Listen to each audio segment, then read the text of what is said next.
Hello and welcome to another edition of the Jet Report. What is going on? I am Matt O'Leary, going to be hanging out with you. As a reminder, we are live every Monday to Thursday at 2 p.m. right here on YouTube. And if you want to listen to it after the fact, or if you prefer audio form, which I totally understand and I totally get, then perhaps what you could do then is join us on or in audio form, in podcast form, baby. Apple or Spotify is available wherever it is that you please. So let's hop into today's episode. We're going to be talking a little LDT, Laurent Duvernay-Tardif. The Jets might be looking to add some depth on the offensive line. This morning, Ian Rappaport was reporting that the New York Jets worked out LDT. Now, you might remember he started a handful of games for the New York Jets last year, and it was pretty good. I don't think he was phenomenal. He's not going to come in and start over Herbig, probably more than likely, and he's definitely not going to start over Laken Tomlinson. But he's really good depth, and God forbid, there's an injury to either LDT, or excuse me, an injury to either Laken Tomlinson or Nate Herbig, then you have some depth that you feel comfortable with beyond that. And I'll play the video for you as you have Rappaport discussing on NFL Now the workout and what the Jets' plan could be. The good doctor, Laurent Duvernay-Tardif, who, of course, very famously stepped away, opted out in 2020 to fight in the front lines of the COVID-19 pandemic. Also a doctor, by the way, just finished up a portion of his residency in a Montreal area hospital. Really liked playing for the Jets. Last year, had kind of paused a little bit to focus on his medicine, talk about priorities. Now he is expected to, he is working out with the Jets today and could potentially re-sign and sign in with their practice squad. And, as Coach Robert Saleh mentioned, I think there's one thing that Joe Douglas absolutely loves. It's all of the offensive linemen in the world. This is a pretty good one. There's no more trade deadline, so adding a significant player midseason could be a huge boost. Jets may be doing that today. Yeah, there you go. It looks like the Jets are very interested in bringing him in, and it doesn't hurt anything to sign him to the practice squad. He's a good player and steady. It's very rare that you get someone with starting experience at this point in the career, in the season, excuse me, and someone that you really trust. And if you look at what he did last year, which we could pull up right now, he started for the Jets, and I thought got better as the season led on. He allowed 1 sack, he allowed 6 hits, 13 hurries, 20 pressures, and just 2 penalties. Starting at right guard for the New York Jets, pretty much from in the back half of the year. They traded for him. They got him for virtually nothing because wasn't it Daniel Brown? And then they get Daniel Brown back when it was all said and done. So that was one of those Joe Douglas trades where he said, "Oh, okay, you absolutely you take that." And I don't really put much stock into the grades here on PFF, but kind of just to see where he let up his sack.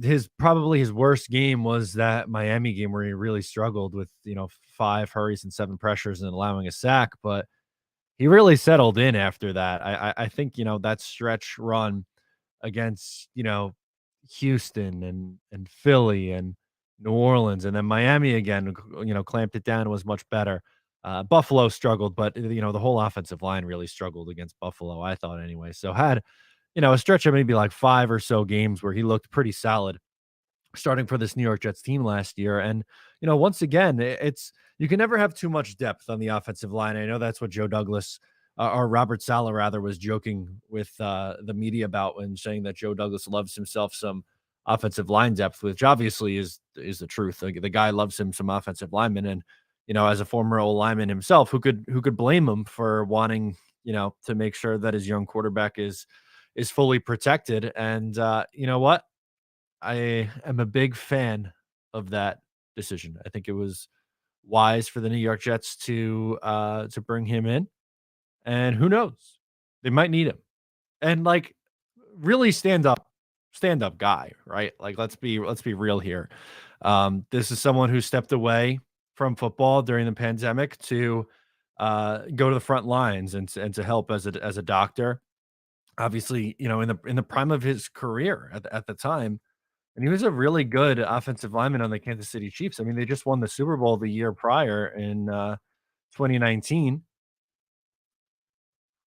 And, at 28, like I said, right in the prime of his career, he steps away. He started 14 games for the champion Chiefs. He's played a ton of right guard, on some really good teams in 15, 16, 17, 18, 19. All those Chiefs teams were good. And he obviously played in the playoffs in 15, 16, 17, and 19. He's a good player. So the Jets are getting him in at this point, which I think is a wise decision. So with that, we could open it up for comments, questions, concerns, anything like that. We can get into it. Twisted says that intro video is top notch, Matt. Thank you. Yeah, trying to change things up a little bit. We have the 3-minute thing to kind of just loop us in, get us started, let the people start to come in a little bit, and then I like the highlights of all the young studs on this New York Jets football team. It's hard not to love this young team, right? There's really a ton of youth, and they're winning games right now, and they're playing to their top, performance level right now.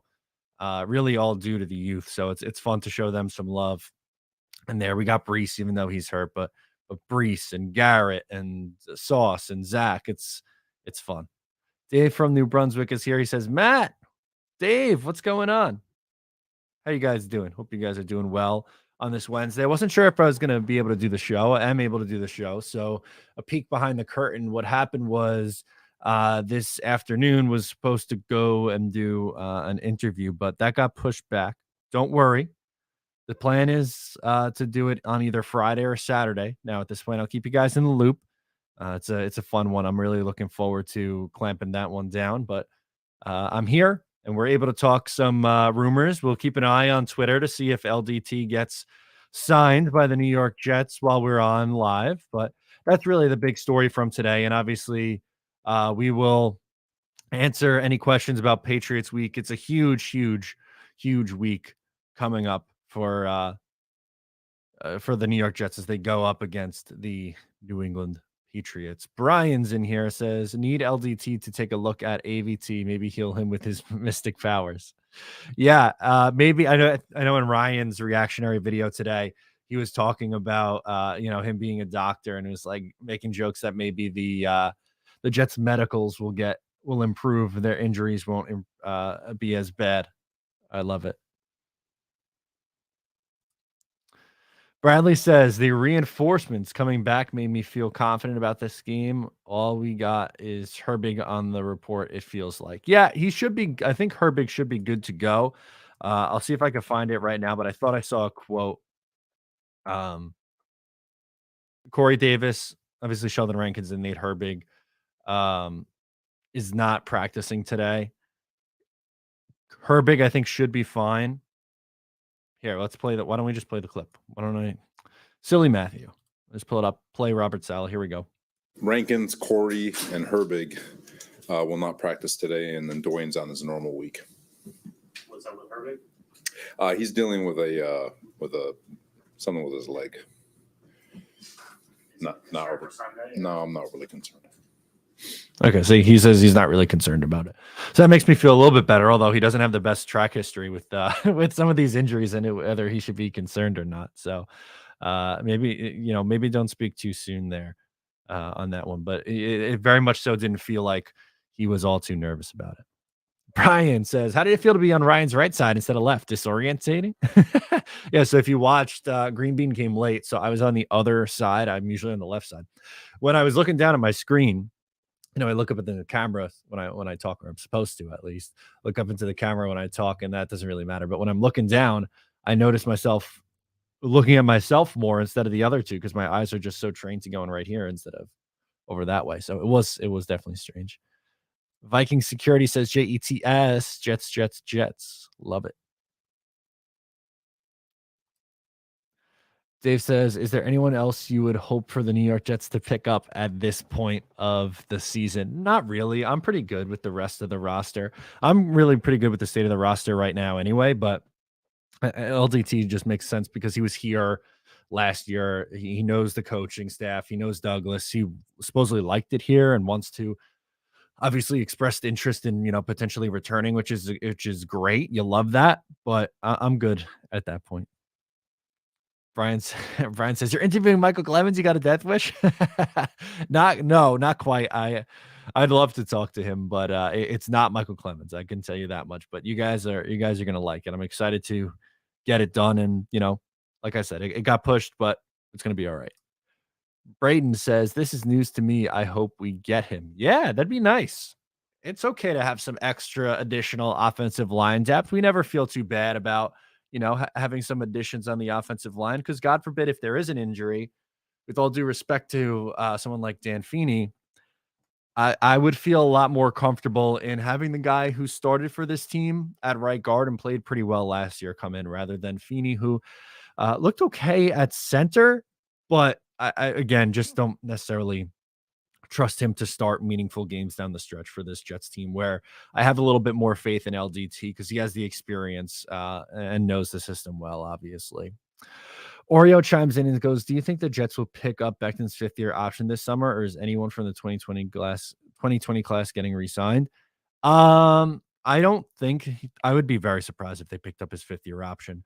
I think in all likelihood he'll be back on the team in the final year of his deal. And if something happens where he has to play and he has to start and he comes in and plays well, then maybe that's a franchise tag situation that you could do. But I don't think there's any reason to lock yourself into the fifth-year option when he hasn't played in 2 years. I'm rooting for him. I want him to come back and stay healthy.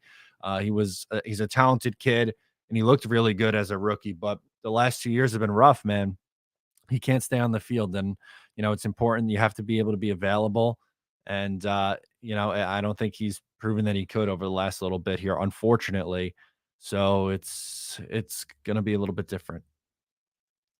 The good one from Brains chimes in, but I'll put it up because that's someone good to mention. Huff will get signed, surely. Yeah, I would certainly imagine that you should give Huff an extension. I mean, Denzel Mims is going to be under contract for another year for his year 4, and you'll see what you get there. But the rest, it's really not. There's not a whole lot there. I think Huff is probably your best bet at that point. Who's going to get extended?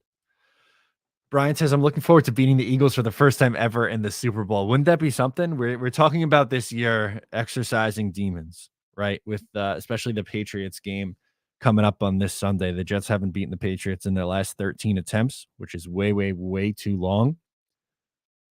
It would be really, really nice if the New York Jets were able to, one, go to the Super Bowl and win the Super Bowl. But if they did it over the Philadelphia Eagles, a team that was undefeated, the last undefeated team remaining, that'd be great. That'd be fantastic.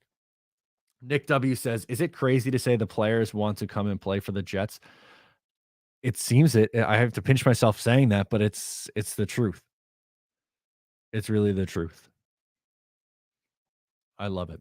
I don't know if you guys saw this, and it's slightly off topic, but it's relevant because of how it impacted the New York Jets. So obviously the Minnesota Vikings had a wild upset win, and their radio and announcer had he's really good, number one, and we're lucky to have Bob Wischusen, but his name's Paul Allen, but they had a film on him during the insane comeback win, and I just want to play this for you guys in case you haven't seen it. It's wild to hear them go through the emotions of that comeback win. So if you're listening in audio form, you'll still be able to hear it, but you'll be able to, if you're watching, you'll see his reactions too. It's fantastic. And he caught it at the Bills 40. What a grab! 1st and 10 Vikings from the 17. Here's Cousins with a pass over the middle. Caught by Jefferson at the 3, and he paid for it. 4th and goal from inside the 1, trailing by 4 with 50 seconds to go. Cousins under center. Kirk sneaks. Pushed by C.J. Ham. And no signal. No signal. Oh, he didn't make it. They said he didn't make it. They said he didn't make it. You lucky suckers. The ball is, right next to the goal stripe. You lucky suckers is great. Get this thing out somehow. Or take a safety. Even if they get a safety, there's very little time left on the clock. But yeah, but I mean that would make it a field goal, you lose game. Yeah. With 40. No, I mean Josh Allen, 6'5", 240. Watch this. First down from the goal strike for the Bills. Josh Allen puts Gabe Davis in motion, and Davis is behind Allen, and he tried to push him. He didn't get out of there. he didn't get out. He did not get out. That's a safety. Give it to us. Give us a safety. Look at what's taking so long.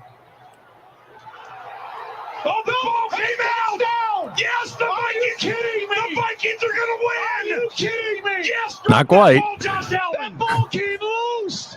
Holy cow. This is great. 29-yard try left dash for Tyler Bass. Snap spot. Bass. Game tied. 2 seconds to go. 30-30. Well, 5:58 to go in overtime. Well, 3rd and 10 from the Bills' 26.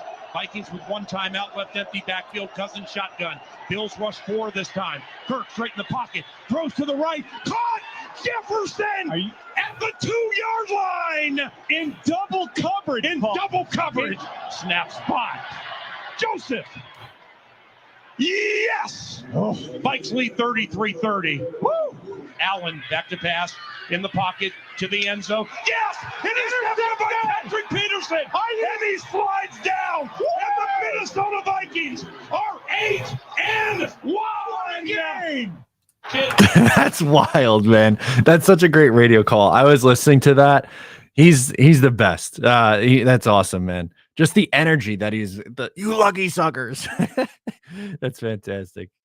As Aura says, I love Paul's energy. Get you someone who loves you as much as Paul loves football, right? Doesn't that? It just makes you want to go out there and play. It's fun. Football's fun, and a lot of times people say, "Well, that will never fly." That would never fly in New York. That's too much rooting. That's not a professional broadcast. I don't buy that stuff. You know, you're doing the broadcast. He's doing the broadcast for Minnesota Vikings fans. He's not doing it. It's not a national game where someone's got to be right down the middle. It's great. I love it. Brain says that's awesome.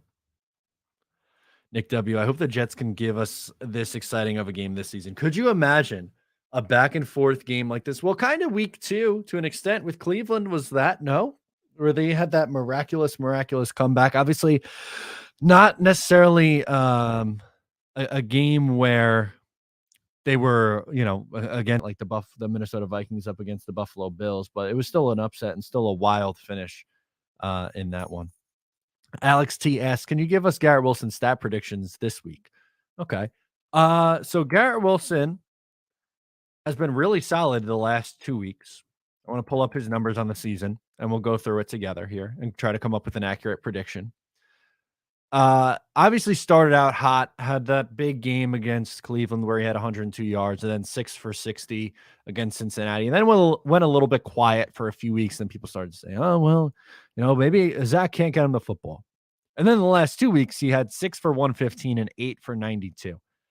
I would think that Bill is going to try to do everything in his power to not let Garrett Wilson beat him so badly again. So I don't know, but Garrett is still an extremely talented guy, an extremely talented receiver. I'm going to say 5 catches for 72 yards and a touchdown. That's where I'm at. I'll have him catch the ball 5 times. I think he'll have a touchdown. He hasn't scored since that week 2 game. He hasn't scored since that game winner. He needs to get in the end zone again. This guy's extremely talented. And I think in the second half, maybe not as much this week, but there's some teams that really struggle on defense still left on this Jets schedule. For instance, Chicago, Detroit, Jacksonville, Miami. Those are just 4 right there off the top of my head who struggle defensively. And I think we could see Zach and Garrett, put up some points and put up some touchdowns, which will be nice to see. Nice to see. I didn't know this. Shadow says this guy also calls the horse races at Canterbury Park. He is really passionate. Love that. Just love your job. Be passionate about something as much as you love the job. George says he looks like LaGreca for a second. Yeah, it kind of looks like Don LaGreca, right? The whitish, the salt and pepper hair and like the beard / goatee thing. Brian says I'm out of market, so I never hear the local broadcasting. Is it any good? The the radio, Bob Wischusen on the radio, I think is fantastic at his job. I think he is so great. Um, I'm trying to think of other example, even for the Giants, Bob Papa, I think is a good announcer. I think we're pretty lucky here with New York sports. I think there's a lot of really good announcers, but the Jets, they have Bob Wischusen for ESPN Radio, and he's extremely solid. He does college football. He does hockey on ESPN too. He's got a great voice, and he also is incredibly passionate.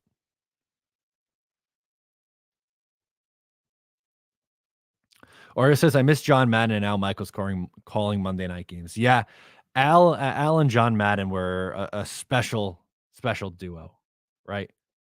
You also had Pat Summerall too, was with John Madden for a while there too.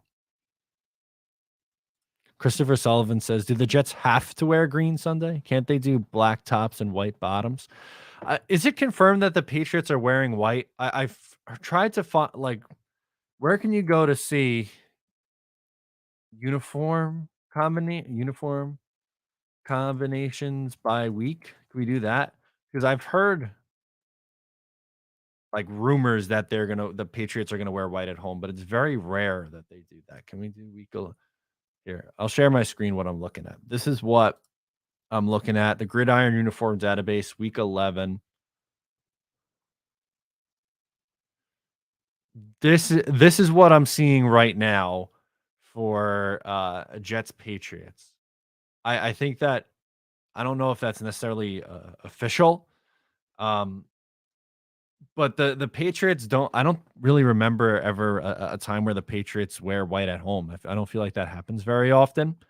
Obviously, the Jets do it a lot, but if the Patriots are in white, I don't think the Jets. Oh, well, the Jets could go black. That's true. I don't think they would, but do the Jets have to wear green on Sunday? We'll find out, but I don't think the Patriots are going to wear white. I think that's just going to be a rumor. Yeah, Brian says it's been rumored that Salah hates the green, so it wouldn't surprise me if they go with the black unis. It's the truth of the matter is, I've heard that rumor too. So you're not alone in that. I think a lot of people have heard that rumor. Chris wants to see a Mims touchdown. Yeah, he deserves it. He's played well the last few weeks. He's had some big catches. And with Corey Davis coming back, I think eventually, Zach likes Corey a lot. He obviously has a connection with him on the field. So, who knows how much playing time Mims is going to end up getting, but I think it would be nice to see Denzel continue to go.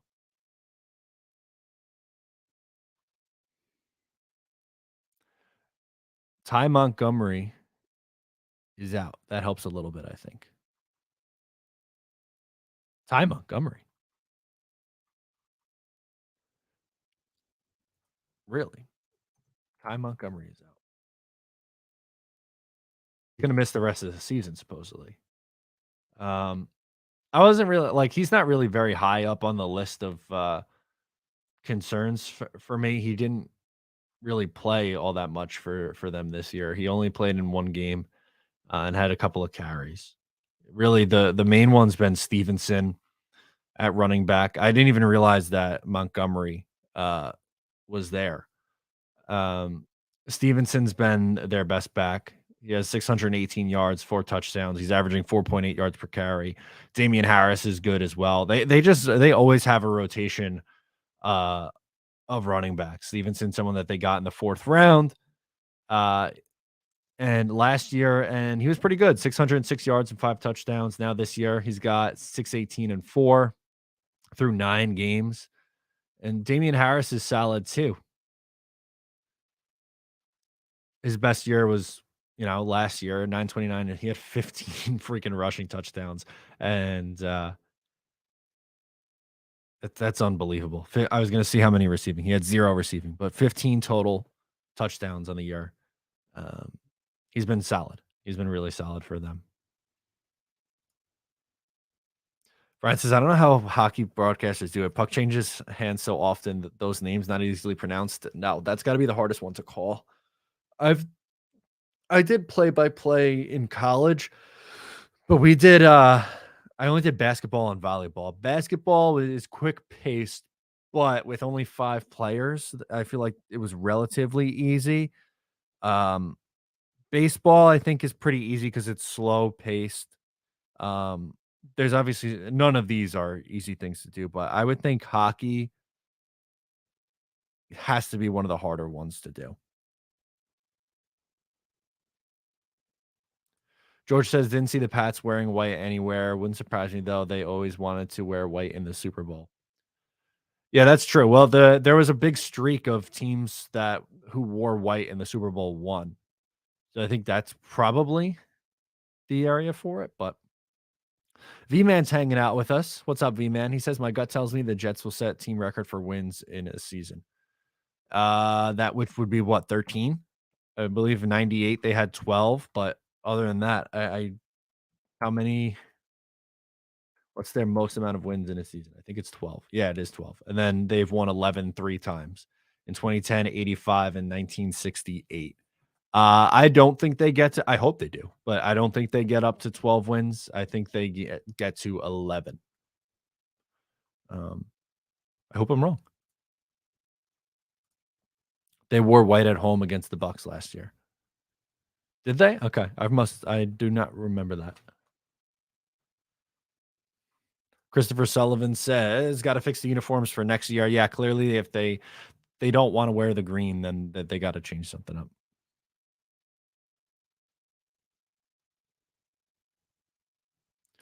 Who do you think gets interceptions? I'll say Sauce gets one, and maybe they'll have 2 picks. Well, we'll go 2 picks. Sauce and Joyner will get picks.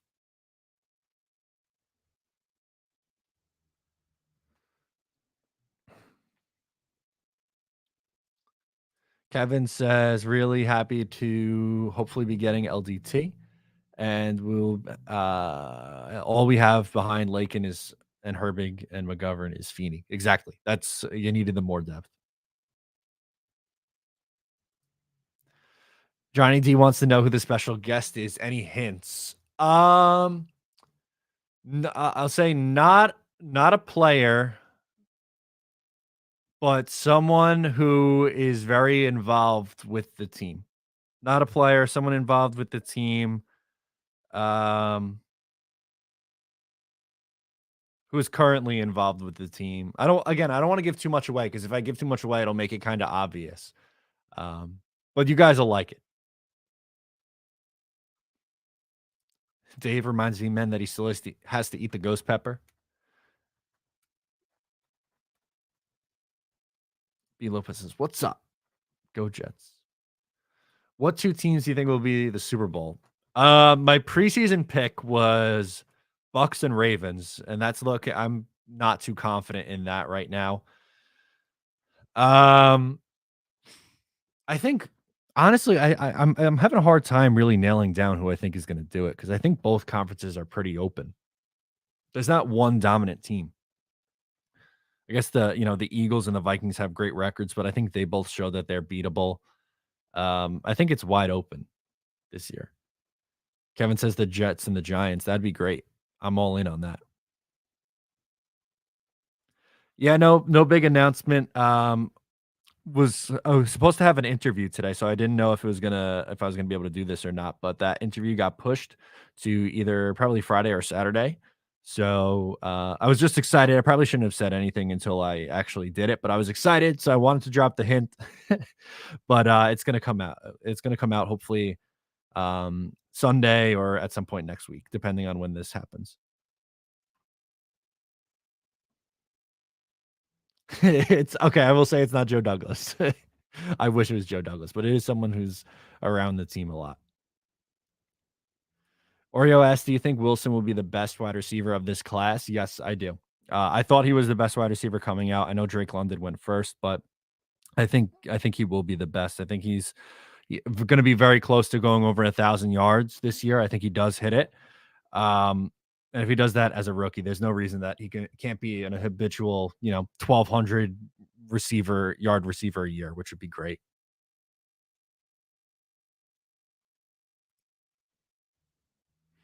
I'm not a fan of the current jerseys, but if we're winning, I'm just superstitious enough to say we stick with them. I did just get my black sauce jersey in the mail, though. There you go. That's going to be nice. I love that. Merc Life, he's a member of the channel. You too could be a member. Hit the join button down below. He says, who do you think are the playoff teams in the AFC? So, all right, let's do that. Let's bring that up. We'll do playoff picture. I'm going to pull that up on the screen right now. Right, as it currently stands, it's Chiefs, Dolphins, Titans, Ravens, Jets, Bills, Pats, Chargers, Bengals. I'm going to say, when it's all said and done, I think the Bills end up winning the division and are probably the 2 seed. I think the Ravens will move up to the 3. I think the Titans will be the 4. Then I'll have the Dolphins, the Jets, and the Bengals as the 3 wild card teams. The Patriots drop out and the Chargers drop out. I think those will be the AFC teams. Johnny D says, also, how about those Devils? 10 straight, baby. I know you're an Isles fan. Yeah, the Devils are on fire, man. I thought, my team's playing well. They're 9-2 in their last 11 and still behind those Devils who just keep winning. There you go. And Steven's a big Devils fan. He says it right underneath. Devils, baby. Yeah, they're a lot better than I thought they'd be this year. They're a young team. I thought they were another maybe year out from being, one of the top teams in the Metro, but they've been great. Joe thinks the Ravens have the easiest schedule, so they're going to get the 1 seed. Ravens are 6-3. And I don't know their schedule off the top of my head, so let's pull that up. We can go through this together. We got the time, right?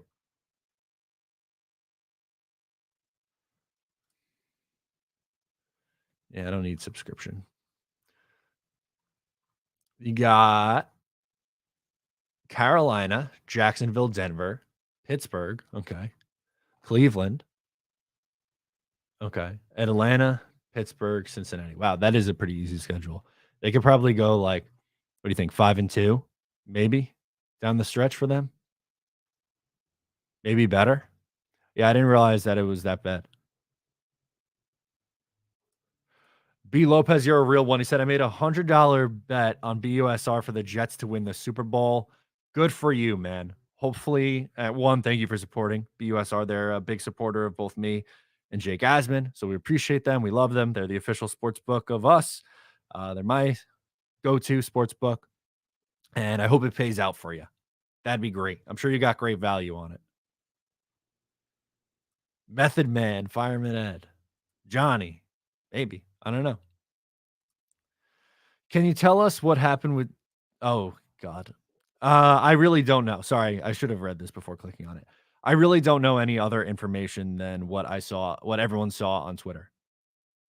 You could, if you have Twitter, search their name and it'll you can read it about it and come up your own decision on what you think. But like I said, I don't really know enough to speak on it. I only know what was said on Twitter.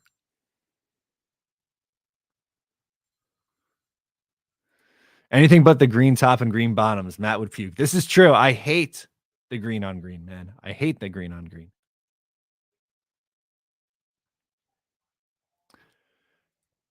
What's up, Matt? As someone who is learning more and more about the game, will a spread out offense help Zach Wilson make better decisions? This will limit the post snap changes on D. Thanks. Couple things. You could get really good matchups if you do that, right? And I think the Jets have the personnel to spread things out a little bit, but the risk you run with that is not having a running back there with Zach to help pick up the blitz, or not having tight ends to help pick the offensive line. And the Jets have kind of had a makeshift offensive line this year. Yes, it's held up pretty well, but it's incredibly risky to just say, all right, all these offensive linemen, they have to win their one-on-one battles with no help. So it's tough. That's why I think it's difficult for them to do.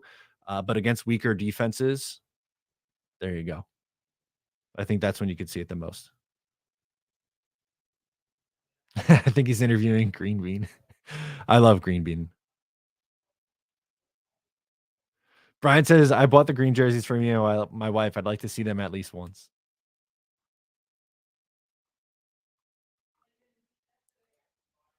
There you go. Super sticker. He says, why not the Jets win the division? They do have the best defense. That's true. I don't think they are as talented yet as the Buffalo Bills. Obviously, they beat them, and that's great. I think it's phenomenal. But I think Buffalo, there's a reason why they're still a Super Bowl favorite, even after their losses the last couple of weeks.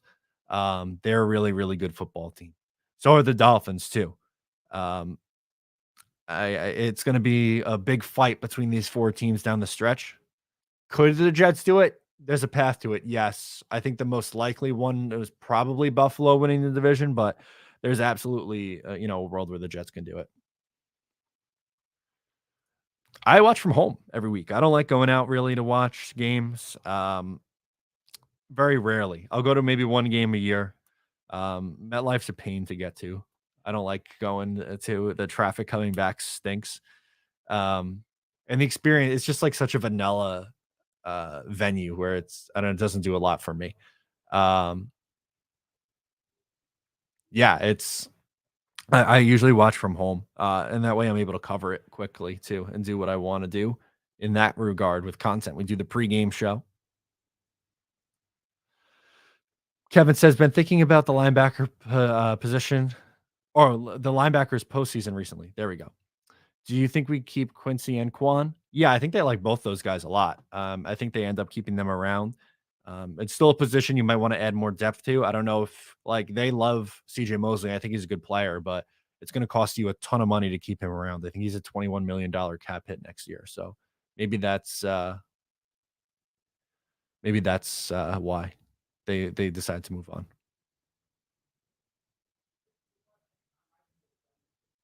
Mario says, I'll see you Sunday. Matt, can't wait. There you go. Thanks for hanging with us. Lopez says, we never thought Cincinnati. That's true. You're right. Never thought Cincinnati would be as good as what they were last year. And then they had monster upset wins. They beat Tennessee. They beat Kansas City in the championship game. They beat the Raiders, right? In the first round, I believe. And they were a few plays away from winning the Super Bowl. So good stuff there. It's another Wednesday on Patriots week. How we feel? What's status update? I want to know status update from the chat. How we guys feeling? We have time for a few more. We're just crossing the 40-minute mark right now on the show. How we feeling about the New England Patriots this week? I think if the Jets play their game, they should win this one on the road. Yes, it's a tough place to play. Yes, they just beat us a couple weeks ago, but I have faith that Zach Wilson turns it around. And I have faith that this coaching staff has this team ready to go. It's awesome. Brian says, I really don't think the Bills have that good of a team, at least on offense. Okay. Minus Braden Mann, the Jets outclassed them in all departments and would have won in a blowout if their quarterback wasn't Allen. Okay. And maybe with Allen banged up, that really hurts things. That's fair. That's a fair way to look at it. And look, they still have a lot to prove. That Bills team, they still have a lot to prove. Twisted says, no change. Jets win by 17. Okay. I really hope that's the case. I would take that. Like a 30-17 win. That'd be really nice. I'm going to go a little bit more lower scoring. Maybe like 23-13. I think the Jets should win. And their offense is, better. But I think New England struggles. I think they maybe put up just 13 points. But I don't expect the Jets to explode offensively this week. If they do, great. That's an even better sign. But I think they just play their game, run the football, play good defense, and take care of business. Kevin says, I give us a 70% chance to win. Love that. Dave says, only thing I worry about is Belichick forces us to play his game. That's true. He really tried to force Zach to roll out and, get out of the pocket, and he melted down. He really did. It was tough to watch in the second half specifically. He played a pretty good first quarter and a half, but if he plays like he did against Buffalo, then I think the Jets win.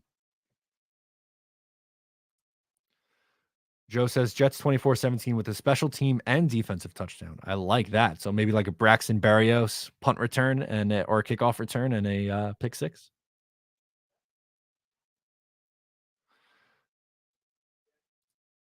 Eastman said, I feel like it used to be a scary place to win. We have the better talent on the team. Let's get that monkey on a Patriots hoodie off our back and rise to the top. Let's go. I think that's a good place to end it for today. Get the monkey off the back, right? Because this is a team that's owned the Jets. For their last 13. It's time. The Jets are better on paper. They are the better football team. They should have won the last time. Go prove that this year is different. Get to 7-3. I love it. That's going to do it for us on this episode. Thank you so much for tuning in. I am Matt O'Leary. I'll talk to you next time.